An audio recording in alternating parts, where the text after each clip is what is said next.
Salut Théo, je m'appelle Zoé. Mon petit doigt m'a dit que t'allais te faire opérer. Oui. Si tu veux, je te raconte comment ça s'est passé. Oui.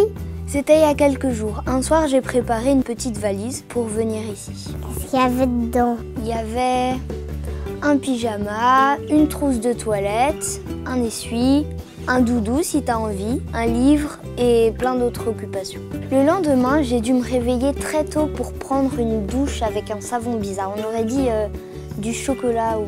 Du chocolat? Je suis arrivée ici avec mes parents sans avoir pu ni boire ni manger. Oh, c'est bizarre. On a dû m'inscrire et papa et maman ont dû signer une tonne de papiers. On est monté dans le service et une infirmière m'a montré ma chambre et la salle de jeu. Et elle t'a donné à manger? Non, avant de se faire opérer, on peut ni boire ni manger, c'est le docteur qui l'a dit. Après, l'infirmière m'a demandé de me préparer pour l'opération. Elle m'a mis une blouse, c'est comme une robe comme ça. Pour les garçons aussi? Oui, pour les garçons aussi. Et après, l'infirmière m'a donné un médicament pour un peu déjà partir dans les nuages. Moi, j'aime pas les piqûres. Mais qu'est-ce que tu racontes? Je t'ai jamais parlé de piqûres. C'est un médicament. Des fois, c'est des gouttes ou un suppositoire. C'est quoi un suppositoire? C'est comme une fusée qu'on te met dans le pet. Et Théo, est-ce qu'à la maison, tu as un lit qui roule comme une voiture? Non. Eh bien ici, les lits roulent. Et il y a un gentil monsieur qui est venu me chercher et m'a amené en salle d'opération. T'es partie toute seule avec lui?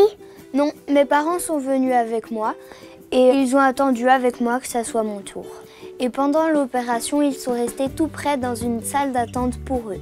Et tu sais quoi? Dans les salles d'opération, les docteurs et les infirmières sont déguisés avec des masques et des bonnets comme ceci.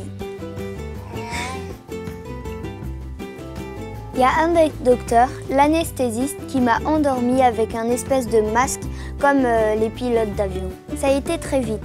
Et alors l'autre docteur, le chirurgien, a pu me soigner. Et tu t'es réveillée où? Dans une pièce avec plein d'espèces de télé qui font du bruit. Ça s'appelle la salle de réveil et maman était près de moi. Après un petit moment, je suis remontée dans ma chambre. Et le monsieur a de nouveau fait rouler ton lit? Oui, mais j'étais encore un peu dans les nuages. Dans ma chambre, papa était là aussi. J'avais une perfusion à mon bras. C'est un peu comme un petit tuyau où on te donne à boire et des médicaments. Et t'as eu mal? Non, enfin un petit peu oui. Mais pas trop longtemps, parce que les infirmières m'ont donné des médicaments pour que ça passe. Les infirmières ont plein de petits trucs pour savoir si tu as mal ou pas. Et tu peux leur montrer sur des petites réglettes comme celle-ci. Et après, tu as fait quoi? J'ai d'abord un peu bu, puis j'ai mangé. J'ai joué sur ma tablette et j'ai lu un livre.